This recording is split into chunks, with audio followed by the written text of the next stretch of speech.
अशी अपॉर्च्युनिटी ही रेअर आहे आता. बिलकुल. एक गोष्ट घ्यायची आणि त्या गोष्टीमध्ये 4-6 गाणी बसवायची. सांग नजरेतून माझ्या थोडे कवडसे येना, श्वासाच्या डोहामधले अंतर कापरे होते, ही रात रोखुनी डोळे माझ्यावरती बावरते, हे असेच काही होते, हे असेच काही होते.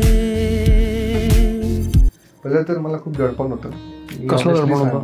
कसलं? की एक गाणं तर बनतं, अल्बम मधलं एक गाणं इझिली क्रॅक होतं, सो ते इझिली क्रॅक झालं. पण पुढे जाऊन असं ऐकण्यात आलं की डिफरंट जॉनरची गाणी. मुरलीधरा मुरलीधरा श्याम सुंदरा हे दया घना. आपण आजकाल वेब सिरीज बघतो, so every episode is connected to another. Correct. So हा एक अल्बम आहे, पण हा एक एक गाणं ना एकाला कनेक्टेड आहे. एकटा एकटा जीव हा ओसरला.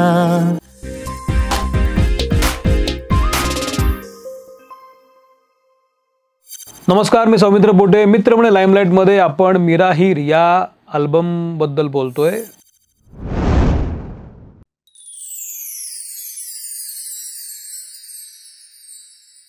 मीरा हीर या अल्बम मध्ये एकूण 6 गाणी आहेत आणि त्यापैकी 4 ऑलरेडी यूट्यूबवर आहेत. पलाश प्रोडक्शन्स या यूट्यूबवर ही 4 गाणी तुम्हाला पाहता येतील आणि त्याबद्दल आपण बोलतोय कारण हा ट्रेंड मुळात वेगळा आहे. आता सिंगल्स येत असताना एक गोष्ट घेऊन ती गुंफून त्याची 4-6 गाणी करण्याचा ट्रेंड खूप वर्षांपूर्वी होता, अगदी 20-25 वर्षांपूर्वी. पण आता तो जवळपास नामशेष झाला आहे. पण असं असताना पलाशनी एक पाऊल उचललं आणि ही जी सगळी गाणी आहेत ती पुन्हा येतात. तर त्या गाण्याचे संगीतकार आणि गायक आपल्या सोबत आहेत. तर ही गाणी गायलेली आहेत आकाश घरतनी. तर याचे संगीत संयोजक आहेत आरोह कानगू. तुमच्या दोघांचं मी स्वागत करतो. थँक्यू. अगदी बेसिक प्रश्न मला असा वाटतो, मी आधी तुला विचारतो आरोह, की अशी अपॉर्च्युनिटी ही रेअर आहे आता. बिलकुल. एक गोष्ट घ्यायची आणि त्या गोष्टीमध्ये 4-6 गाणी बसवायची आणि ती बसवताना त्याचं टेक्स्चर पण वेगळं असलं पाहिजे. तरी पण वेगळं असलं तरी ते युनिक असलं पाहिजे काहीतरी. ही कसरत असते कारण एक गाणं दुसऱ्यासारखं नसलं तरी एका फॅमिलीतलं असतं, पण त्याला गोष्ट एकच आहे. बिलकुल. तर हे तुझ्याकडे ही गाणी कशी आली आणि ती कशी पाहिलीस तू गाणी? सगळ्यात पहिले तर आमचे प्रोड्युसर मॅडम, तिला आम्ही लाडणे ताई म्हणतो सगळे. सो ताईने एकदा मीटिंग ठरवली होती आणि खूप वर्ष आधी ताईसोबत एक प्रोजेक्ट आम्ही केला होता, विच वॉज विजयी भाऊ. तर इंडियन प्लेयर्सला एक मोटिवेशनल सॉन्ग म्हणून मराठीमध्ये काहीतरी हवं होतं. सो आय थिंक तिला तो ट्रॅक फार आवडला होता जो आम्ही केला होता. आणि अचानक 6 वर्षानंतर कोविडचं सगळं काळ आठवल्यानंतर मला एक फोन येतो की आरोह, आपल्याला एक असं प्रोजेक्ट आहे. खूप काही तेव्हा ताईने सांगितलं नव्हतं. सो आम्ही भेटलो आणि ताईने एक संकल्पना मांडली की तेव्हा काही मिराज वगैरे काही नव्हतं. एक 5-6 गाणी आहेत आणि त्याचा मला एक अल्बम करायचा आहे. सो जसं तुम्ही म्हणालात की अल्बम आत्ता होत नाहीत, पण मला काय एक डिफरंट वाटलं की एक स्टोरी आहे त्याच्यामध्ये आणि एक कनेक्शन आहे. सो मी एक वेगळा विचार करून बघितला की हे बघा, असंही आजकाल हिंदीमध्ये आपण बघतो आहोत की जुन्या गाण्यांचं एक मराठी व्हर्जन किंवा हिंदी व्हर्जन एक नवीन पद्धतीने येतं. सो आय थॉट की why not to take a challenge to revive some old music आणि ओल्ड जी परंपरा आहे ती आपण पुन्हा आणूया. सो असं ताईने एक गाणं मला ऐकवलं, विच वॉज एकटा एकटा. आणि चाल छान होती, मला आवडली, शब्द छान होते. अपॉर्च्युनिटी मला त्यात अशी वाटली की एका थोडंसं ट्रेडिशनल टाईपच्या कॉम्पोजिशनला मी एक मॉडर्न स्वरूप कसं देऊ शकतो. 2024 मध्ये मी या चालीला किंवा या शब्दांना कसं आणू शकतो, कसं संगीतबद्ध करू शकतो, साऊंड प्रोड्यूस कसं करू शकतो. सो ही एक खूप चांगली मला अपॉर्च्युनिटी वाटली. एकटा जीव हा ओसरला. आणि 1-2 गाणी मी ऐकून झाल्यानंतरच ताईला बोललो की आपण याच्यावरती नक्की काम करायला पाहिजे. तेव्हा माहित नव्हतं की पुढे इतकी गाणी अशी येणार आहेत आणि इतका वेगळा फ्लो आहे. पण आय थिंक प्रोसेसमध्ये करता करता एक एक गाणं जेव्हा क्रॅक झालं, पहिलं तर मला खूप दडपण होतं. कसलं की एक गाणं तर बनतं, अल्बम मधलं एक गाणं इझिली क्रॅक होतं, सो ते इझिली क्रॅक झालं. पण पुढे जाऊन असं ऐकण्यात आलं की डिफरंट जॉनरची गाणी, म्हणजे एक भक्ती संगीतच्या आधारावरती गाणं आहे, एक फारच विरह नाही म्हणता येणार पण एक डेप्थ वाला गाणं आहे, सांग नजरेतून माझ्या इज काइंड ऑफ गाणं ज्याच्यामध्ये तो ऍक्टर मोटिवेट करतो आहे की तू आता उठ आणि काम करायला लाग. सो म्हटलं यार कसं करणार, एवढं डिफरंट टेक्स्चर कसं देणार. पण ते प्रोसेस मध्ये करता करता एक गाणं जेव्हा क्रॅक झालं तेव्हा तो पहिलं कुठलं क्रॅक झालं गाणं? पहिलं झालं एकटा एकटा. ओके. सो एकटा एकटा जेव्हा क्रॅक झालं, ऍक्च्युली त्याचे पण 2 व्हर्जन्स मी केले. पहिलं 2 व्हर्जन ऐकवले. एक जे होतं ते थोडं मेलोवालं होतं, सॉफ्ट, आणि नंतर आम्हाला असं वाटलं की नाही हे छान आहे but it should be more active, थोडंसं जरा रॉक वाला केलं, रिदमिक जरा लोकांना जरा ग्रो करता आलं पाहिजे. सो ते झालं. मग त्याच्यानंतर एक साऊंड सापडला असं म्हणू शकतो की हा okay this is the sound of बिराहीर. सो त्यानंतर करत करत करत स्टोरीने खूप हेल्प केली की काय सिच्युएशन आहे, त्याने मला म्युझिक काय टाकू शकतो, काय वाद्य वेगळी करू शकतो, ते फार म्युझिक टाकू शकतो. वाद्य कुठली वापरायची, हा याच्यावर मला आता एक प्रश्न विचारायचा वाटतो की जनरली एक ट्रेंड चालू असतो म्युझिकचा, तो ट्रेंड जातो मग नवीन ट्रेंड येतो, नवीन वाद्य येतात, मग परत जुनी वाद्य, ते सर्कल आहे. तर असं करत असताना किंवा हे म्युझिक संयोजन करत असताना अशा ट्रेंडचा किती विचार होतो? नक्कीच आपल्याला विचार करावा लागतो, बिकॉज तू कसा केलास? 2 गोष्टी आहेत. एक तर आपल्याला लोकांना काय आवडतंय हा विचार करायचा आहे, आणि एक तर आपल्याला त्याच्यामध्ये काय साऊंड निर्माण करायचा आहे तोही विचार आहे. सो एकटा एकटामध्ये आपण बघतो की आता एक अकुस्टिक फ्लेवरची गाणी, म्हणजे ज्याच्यामध्ये एकच पियानो आहे किंवा एकच गिटार आहे, अशा टाईपच्या गाण्यांचा एक ट्रेंड आहे. सो एकटा एकटा इज वन सच सॉन्ग ज्याच्यामध्ये आम्ही इनिशियली फर्स्ट जो ड्राफ्ट होता तो आम्ही त्याच पद्धतीचा केला होता, because that is the sound जो लोकांना हवाय. पण त्याच्यामध्ये म्युझिक जे आम्ही रेकॉर्ड केलं आहे, गिटार रेकॉर्ड करताना त्याचा फील थोडा बदललाय, की टिपिकल टाईपचं तेच प्रोग्रेशन नाही घेतलं आहे, जे पॅटर्न चालू आहे त्याला ब्रेक थ्रू करण्याचा प्रयत्न केला आहे. मी सांगायला मला आवडेल की वोकल मध्ये आम्ही ऍडिशन्स केले, म्हणजे वोकल गाणं एक प्रकार असतो आणि त्याच्या मागे बॅकिंग वोकल नावाचा एक प्रकार असतो, आलाप्स वगैरे असतात, ज्याने तुम्ही डिफरंट टच देऊ शकता त्या गाण्याला. वोकल टच बद्दल आता विषय चाललाय आणि एकूण आलापी आणि त्याच्यामध्ये तुम्ही भरत जाता तुम्ही. तू मुख्य गायक असेल त्याच्यातला आकाश, तर तुला हे किती चॅलेंजिंग होतं? सो बेसिकली जसं आरोने सांगितलं की याचे 2 व्हर्जन झालेले एकटा एकटाचे. सो दोन्ही व्हर्जन खूप चांगले आहेत आणि आम्ही दोन्ही व्हर्जन आम्ही केलेले. ऑब्व्हियसली फर्स्ट व्हर्जन जो होता त्याचा आम्ही स्क्रॅच केलेला की कसं साऊंड करते. दोन्ही व्हर्जन म्हणता येतील म्हणजे सेमच आहे, इट्स जस्ट दॅट की म्युझिक डिफरंट आहे. एकामध्ये एकदम सुदिंग होता, एकदम ऐकायला एकदम छान, वेगवेगळ्या पद्धतीनं एक थोडंसं मॉडर्न लिटल बिट, थोडंसं अग्रेशन वाला थोडंसं, तर असं क्रिएट केलेलं आम्ही. पण बेसिकली जर तुम्ही मला पर्सनली विचारलं, ऑब्व्हियसली मी सगळे गाणे गायलेत, पण या मेन अल्बम मध्ये माझं सर्वात फेवरेट गाणं ओ प्रिया, हे माझं खूप फेवरेट गाणं आहे. इनफॅक्ट त्याच्यामध्ये जर तुम्ही गाणं ऐकलं ना तर माझं फक्त एक 20% पार्ट आहे, बाकी सगळं आमचे ते फिमेल सिंगर आहे श्रुती, तिने गायलंय. पण दॅट डझंट काउंट की किती पर्सेंट काय आहे. करेक्ट, 20% आहे, पण मला ते पर्सनली खूप आवडलं because she has also song very nicely. So personally तो माझा खूप फेवरेट आहे एकदम. आरोह, तुझी बॅकग्राऊंड सांग. तू कुठून आलाय? तुझं नाव पण आरोह आहे, म्हणजे तुझ्या घरी काय बॅकग्राऊंड आहे का गाण्याची? तू कुठून आलास, कसा आलास? ऍक्च्युली माझी जी पणजी होती, सो मला असं सांगण्यात येतं की पणजी चाल बनवायची, म्हणजे आपण छोट्या मोठ्या कविता लिहितो आणि गवळणी वगैरे असायच्या ना त्या काळातल्या, सो ती ते लिहायची, तिला गाण्याची आवड होती, म्हणायला आवडायचं, आणि एक आपण म्हणतो ना 4 लोकांमध्ये आपली कला प्रेझेंट करणं किंवा 4 लोकांमध्ये येऊन बोलणं, सो असं सगळं तिचा तो भाग होता. आणि घरामध्ये म्हणजे मी स्वतःला फॉर्च्युनेट समजतो की ज्या वेळेस मी जेव्हा शिकत होतो 6वी 7वी 8वी त्याच्यामध्ये, तेव्हा लोकांना विचारलं तर माहित नसायचं की हृदयनाथ मंगेशकर कोण आहेत किंवा बाबूजी कोण आहेत किंवा श्रीनिवास खळे कोण आहेत, हे जे लेजंड लोक आहेत. तर मी यांना ऐकत ऐकत मोठं झालो. म्हणजे मला या गोष्टीचा अभिमान वाटतो की मी एवढ्या दिग्गजांना मला ऐकता आलं.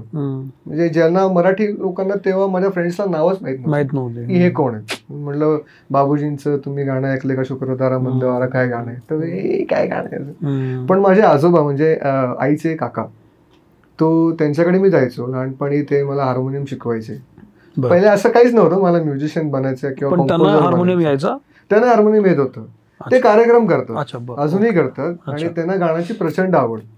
आणि एकंदरीतच आमच्याकडे गणपती जेव्हा होतात, सो खूप मस्त आहे, तेव्हा आम्ही कार्यक्रम करतो घरगुती. असेच माझ्या बाबांनाही खूप गाण्याची आवड आहे, बाबांच्या आईलाही गाण्याची आवड आहे. सो त्यांच्याकडे आजोबांकडे आईच्या काकांकडे हार्मोनियम शिकता शिकता असंच त्यांना मे बी वाटलं की हा काहीतरी करू शकेल. माझ्या बाबांना हार्मोनियम शिकायची होती, ते क्लास लावणार होते. पण ते म्हणले यार मला ऑफिसमुळे वेळ मिळणार नाही. मी पप्पांना म्हणलं ठीक आहे मी जातो. तिथून एक जर्नी माझी सुरू झाली. आणि मग करता करता करता असं वाटायला लागलं की ओके, 10वी किंवा 11वी मध्ये मी एक कविता कंपोज केली.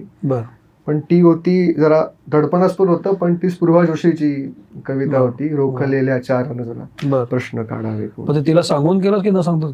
नाही, मी गुगलवरती सर्च केलं की आता चाल कशाची लावू, काहीतरी तर पाहिजे. आणि तेव्हा काय एवढं नॉलेज नव्हतं काय कविता कुठली काय. तर पुस्तकांना वगैरे लावायचो मी कविता, पुस्तकाच्या कविता असतात. नाही अजून तर मला संधी मिळाली नाहीये, पण आय होप या पॉडकास्टच्या माध्यमातून तिच्यापर्यंत मे बी ते पोहोचेल. कमिंग बॅक टू आवर मीरा हिर, ही जी 4 गाणी आता केलीत आणि आता आणखी येणारी 2 जी गाणी, त्यातलं सगळ्यात अनवट गाणं कुठलं वाटतं तुला की करायला मुद्दाम वेगळीच वाट पकडली आणि हे वेगळं झालं गाणं? हा, आय थिंक एक गाणं नाही, मी 2 गाणी सांगू शकतो का. पहिलं गाणं मला सांगावं लागेल की ओ प्रिया म्हणून एक आहे. ओ प्रिया जसं ठरवून आलाय का? नाही असंच आहे. सो ओ प्रिया जे गाणं होतं मी त्याच्यावरती विचार केला. पहिलं त्याचं अगेन दुसरं व्हर्जन होतं. नंतर मला असं वाटलं की याला एक थोडंसं स्पॅनिश टच दिला पाहिजे. आणि स्पॅनिश टच थोडासा मला मराठीमध्ये एवढा ऐकायला आला नाही. असावं पण मला एवढा ऐकण्यात नाही आला. सो या गाण्याला आपण मस्त एक स्पॅनिश टच देऊ, थोडं गिटार स्पॅनिश गिटार्स वापरू, शेकर्स वापरू, थोडेसे कोरल्स वापरू, बॅकिंग वोकल्स वापरू, जे की त्या संगीताची खासियत आहे स्पॅनिश म्युझिकची. दॅट वॉज एक चॅलेंजिंग गाणं की असं पद्धतीने करावं लागलं आणि ते सूट झालं. दुसरं म्हणजे श्वासांच्या डोहामधले अंतर हे कापरे होते, ती रात रोखुनी डोळे माझ्यावरती बावरते. श्वास मध्ये अरेबिक फ्लेवर आणायचं ऍक्च्युली हा पण एक किस्सा आहे. सो ताईला आणि मला आम्ही दोघांनी कधीच विचार नाही केला की याच्यामध्ये अरेबिक टेक्स्चर हवाय. विचार होतच नाही म्हणजे. हा जनरली कोणी विचार करत नाही. म्हणजे आय एम फॉर्च्युनेट की ताईने ती स्पेस दिली होती की यारो तुला जसं वाटतं यू डू इट. तो विश्वास तिचा होता. पण अगेन ती बोलली नव्हती की तुला हे अरेबिक झोनचं करायचंय. सो मे बी ती एक सिनर्जी आपण म्हणतो ती मॅच झाली. आणि मी कोइन्सिडन्सली पहिला जो ड्राफ्ट होता तो अरेबिक फ्लेवरचा बनवला, फुल Arabic flavour. Because the tune of the song, एकदा तो जर एक लाईन म्हणेल तर प्लीज एक लाईन. अरेबिक श्वास. श्वासाच्या डोहामधले अंतर हे कापरे होते, ही रात रोखुनी डोळे माझ्यावरती बावरते, हे असेच काही होते, हे असेच काही होते. तू दर्द नशिली चाहूल हृदयात ठेवून जाते, तू दर्द नशिली चाहूल हृदयात ठेवून जाते. सो ह्याच्यामध्ये अरेबिक फ्लेवर आहे.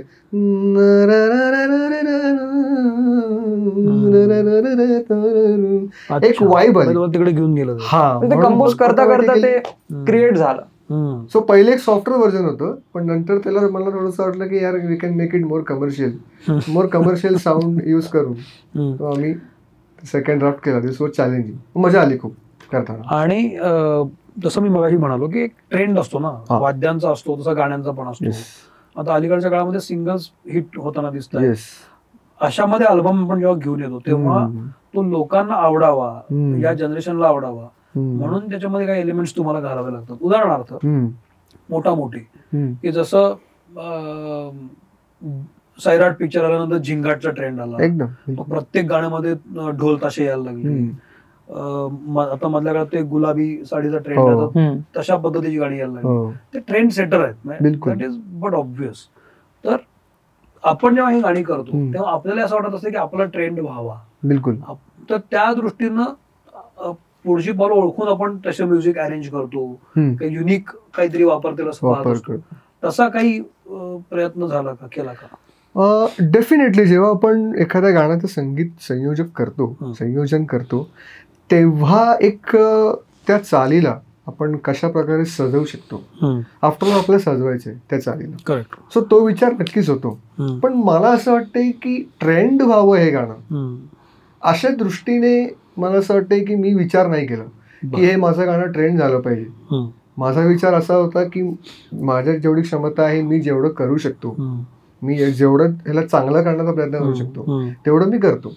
ट्रेंड होणं इट इज इन ऑडियन्स. मी हे काय विचारलं, ऑफकोर्स मी हे काय, आता आपण जेव्हा मुलाखत घेत असतो आपल्याला कुठं कळतं की 1 मिलियन आपण आपलं चांगलं काम करत असतो. पण ट्रेंड अशा अर्थानं की युथ काय ऐकतंय, बऱ्याचदा कोरियन म्युझिक ऐकायला लागतो, पंजाबी यायला लागतो, त्याच्यामध्ये रॅप यायला लागतो, बादशाह आवडायला लागतो लोकांना. हा जो ट्रेंड आहे की काय आवडते लोकांना, मग असा मोह होतो की आपण त्यांना आवडेल असं काही ते करत जाऊया. इन द मीन वाईल प्रज्ञाना वाटत होतं की आपण वेगळ्या पद्धतीनं टेस्ट बदलूया. हा जो सेंटर आहे की काहीतरी वेगळं पण द्यायचंय पण लोकांना पण आवडलं पाहिजे, हे कसं साधलं तू? आणि एक गाणं आहे मुरलीधरा, भक्ती रसामधलं गाणं आहे ते. करेक्ट. भक्ती रस म्हटल्यावरती आपल्याला काय डोक्यामध्ये येतं? टाळ, मृदुंग, पखवाज असं सगळं येतं, पेटी वगैरे असं येतं. मुरलीधर या गाण्यामध्ये तुम्ही जर रिदम बघाल तर त्याची सुरुवात एका वेगळ्या पॅटर्नने होते. म्हणजे आतापर्यंत आपण असं बघतो की भजन म्हणजे अशी सुरुवात ते खूप कॉमन आहे. पण आज जर युथला ऐकवायचं असेल तर थोडंसं डिफरंट पद्धतीने, म्हणजे रिश्ता वही सोच नाही आहे, तो डायलॉग आहे. सो परंपरा तीच वेगळ्या पद्धतीने. सो मुरलीधराची सुरुवात होते सितारच्या पीसने आणि त्याच्यामध्ये जे तबला आणि पखावाज जे आम्ही वाजवले, आय वुड लाईक टू से की दिगंबर मानकर म्हणून जे म्युझिशियन्स आहेत, म्युझिशियन दादा आहेत, त्यांनी या गाण्यामध्ये रिदम पूर्ण अरेंज केलेला आहे.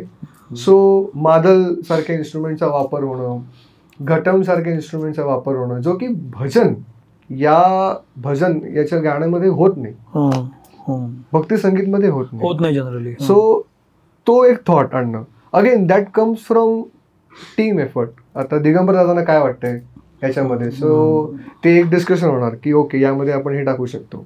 आणि प्लस गिटार सारखं वाद्य वापरणं, त्याचा थोडा एक फ्लेवर आणणं, सितारचा वेगळ्या पद्धतीने वापर करणं. सो हा जो एक डिफरंट करायचा प्रयत्न आहे की म्हणजे भजनी ठेक्याच्या ऐवजी सुरुवात आपण आद्याच्या एखाद्या पीसने करू शकतो, अशा पद्धतीने या गाण्याला ट्रीट केलं गेलं. मुरलीधरा मुरलीधरा श्याम सुंदरा हे दया घना श्याम सुंदरा हे दया घना. जी 4 गाणी मी ऐकली ती आम्हाला माहिती आहेत कारण ते आता युट्यूबवर आहेत. आणखी जे 2 येणार आहेत त्या गाण्यांबद्दल तू सांग, काय त्याच्यामधलं तुझं गाणं कसं आहे? ओके, सो फर्स्टली ना मिराईर बद्दल मी एक गोष्ट बोलायचं माझा हे आहे की आपण आजकाल वेब सिरीज बघतो, so every episode is connected to another. Correct. So हा एक अल्बम आहे पण हा एक गाणं ना एकाला कनेक्टेड आहे, असा एक हा पार्ट आहे. अँड एव्हरी सॉन्ग ना थोडा वेगळा आहे, एकदम वेगळा आहे. स्टार्टिंग फ्रॉम एकटा एकटा टू ओ प्रिया, ते कंटिन्युएशन मध्ये ते स्टोरी चालत चालली आहे. अँड रिमेनिंग 2 songs ओ प्रिया अँड आंखों से पिलन, सो शेवटचा आहे का? येस, हा शेवटचा आहे. So it's a mixture of Hindi and Marathi song. So तोही एक वेगळा एक स्टाईल आहे थोडाफार, पण दोन्ही गाणी खूप स्पेशल आहेत. अँड आय सेड की O Priya is one of my favourites in this album. O Priya यायचं ना अजून?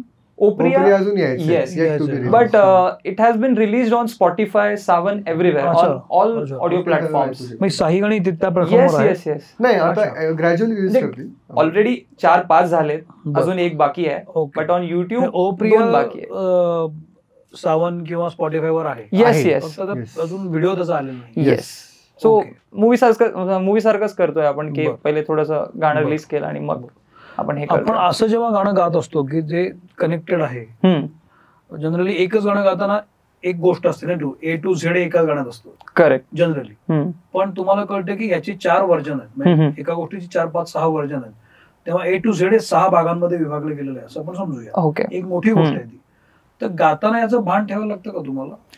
येस, थोडाफार आयडिया येतो, 100% येतो. पण हा थोडाफार डिफिकल्टी आणि चॅलेंजेस पण येतात बिकॉज एव्हरी सॉंगचा एक फ्लेवर आहे. तर एकटा मधून शिफ्ट होणं श्वासवर, that's a little bit Arabic, थोडं अग्रेशन, मग coming back to again sad song, थोडं मूड पण चेंज होतो. पण गॅप ठेवायला लागतं, त्या मूड मध्ये यायला लागतं. लिरिक्स जे काय आहे ते थोडंसं टाकायला लागतं डोक्यात अँड फॉलोअप करायला लागतं ते सगळं. पण challenging but same time enjoying पण. आपण खूप एन्जॉय करतो आम्ही जेव्हा स्टुडिओमध्ये रेकॉर्ड करतो तेव्हा. So it's a part of process. तर मजा येते. तुला असं वाटतं का की आता हा अल्बम आलाय आणि हा जास्तीत जास्त लोकांपर्यंत जावा म्हणून किंवा नव्या जनरेशन पर्यंत जावं, त्यांना ती गोष्ट कळावी किंवा त्यांना ही मजा कळावी की 6 गाण्यांची एक गोष्ट असू शकते. हे जे नवीन त्यांच्यासाठी नवीन, या नव्या जनरेशनसाठी नवीन आहे, न्यू ते टेस्ट. त्याची टेस्ट कळावी म्हणून काय करायला पाहिजे असं वाटतं तुला? एक तर तुम्ही न्यू डिफरंट जे स्टाईल ऑफ म्युझिक आहे ते ऐका 100%. ऑब्व्हियसली आजकाल जे छोटे आहेत ते कोरियन म्युझिक ऐकतात, स्पॅनिश म्युझिक ऐकतात. 100% we should definitely listen to it. But आपलं जे इंडियन कल्चर आहे, इंडियन म्युझिक आहे, त्यालाही ऑब्व्हियसली आपण स्वतः प्रमोट करायला पाहिजे 100%. Obviously Hollywood style, Bollywood style, ते 2 डिफरंट कल्चर्स आहेत. पण असं वाटत नाही की फ्युचर पण जेव्हा आपण 2035 किंवा 40 मध्ये पोहोचू तेव्हाही आपले जे 1970s किंवा 80s चे गाणे आहेत ते एव्हरग्रीन 100% राहणार. कारण आकाश हा मुळात पालघरच आहे आणि पालघरचा मुलगा आता या इंडस्ट्रीत येतोय. तू मला वाटतं तुझ्यामध्ये थोडंसं 1-2-3 वाक्यात सांग, तू कुठून आलास, काय? ओके, सो बेसिकली मी पालघरचाच आहे. माझे आई बाबा पण पालघरचेच आहेत. So both of them are working in respective private companies. आणि आमच्या फॅमिलीमध्ये असं कोण म्युझिशियन नाही आहे, बॅकग्राऊंड पण तसं नाही आहे. बट सिन्स एकदम छोटा होतो तेव्हापासून गायचो. पण पेरेंट्सच्या कधी डोक्यात नाही आलं की अरे ह्याला शिकवायला पाठवायला पाहिजे. But I don't blame my parents, definitely not, because तेव्हा असं लक्षात नाही आहे की अरे हा किती फ्युचरमध्ये जाणार. Yes. So but after completing college and all एक इव्हेंट होता, कॉर्पोरेट इव्हेंट होता JSW स्टीलचा. सो त्याच्यात 2000 पार्टिसिपंट्स होते. सो आईने सांगितलं जा एक गावने, तू तसं पण गातो, जास्तीत जास्त काय होणार, रिजेक्ट होणार. ठीक आहे, गेलो, ऑडिशन दिला. सो एक प्रोसेस असतो, एक लोकेशन वरून लोकेशन, ऑब्व्हियसली त्यांचे भरपूर लोकेशन्स आहे इंडियामध्ये. गेलो पुढे गेलो तर मला थोडं कॉन्फिडन्स आलं की अरे यार मी 100 लोकांच्या समोर गाऊ शकतो, 150 लोकांसमोर गाऊ शकतो, म्हणजे काहीतरी एक थोडाफार असेल आपल्यामध्ये. So I should take it very positively. मग असं करून मी सेमीफायनल. कधीची गोष्ट आहे? This was back around 2016. बरं. सो तेव्हा म्युझिकची काहीच समज नव्हती मला, फक्त मी गायचो. पण मी फायनलला गेलो and I stood 4th in 2000 participants. बापरे. मग तिकडून एक छोटीशी जर्नी माझी सुरू झाली. Later on I participated in various this music auditions दिले, भरपूर ऑडिशन्स दिले. ऑब्व्हियसली कुठे क्लिक झाले, कुठे नाही झाले. बट तुझ्या आवाजाचं सिलेक्शन जे आहे या अल्बम मधलं, हे प्रज्ञानी केलं की यांनी केलं? I should thank both of them. Special thanks to Aaro because त्यांनी माझं नाव मेन्शन केलं. And special again thanks to Pragya ma'am because तिने एक्सेप्ट केला मला. बिकॉज ऑब्व्हियसली तुम्ही किती लोकांचं पाठवलं तरी तुम्हाला एक टेस्ट आहे की नाही मला हे पाहिजे, मुझे ये चाहिए. So I thank both of them specially की मला या प्रोजेक्टसाठी त्या लोकांनी साईन केलं. मला वाटतं की हा मगाशी जसं म्हणालो, प्रज्ञा आणि त्यांच्या संपूर्ण टीमनं हा नवीन पायंडा पुन्हा पाडायला घेतलाय की ते ही गाणी आणतात, पण त्या निमित्तानं पुन्हा नवीन टॅलेंट येते आपल्याकडे. हे दोघं त्यापैकी केस आहेत, आरोह आणि आकाश. तर ही गाणी तुम्ही जरूर ऐका. ऐकली आणि त्याला जर लोकाश्रय मिळाला, लोकांना जर आवडली, तर अर्थातच आपल्यासाठी आणखी नवीन ऑपॉर्च्युनिटी क्रिएट होईल. तर तुम्हाला खूप साऱ्या शुभेच्छा. येत्या काळामध्ये आणखी छान छान गाण्यांमधून दिस तू आम्हाला, आणि तू आणखी काही वेगळं केलं तर आम्हाला जरूर सांग. जरूर अपेक्षा आहेत, कारण मी त्यातली 4 जी गाणी ऐकली ती पूर्ण वेगळ्या टेक्स्चरची आहेत. त्यामुळे तुमच्या सगळ्या टीमला शुभेच्छा आणि भेटत राहू, बोलत राहू. Thank you very much. Thank you so much. खूप मजा. मित्र म्हणे लाईमलाईटचा हा एपिसोड कसा वाटला मला जरूर सांगा. गाणी ऑलरेडी युट्यूबवर आहेत, मी पुन्हा पुन्हा सांगतोय ती पहा, कारण कोणीतरी काहीतरी नवीन पाऊल उचलतं तर त्याला आपण एक सपोर्ट केला पाहिजे त्याला. आणि ते फुकट आहे, तुम्हाला काहीच कष्ट घ्यायचे नाहीत किंवा काही पैसे खर्च करायचे नाहीत. त्यामुळे पहा आणि व्यक्त व्हा. Thank you very much. थँक्यू.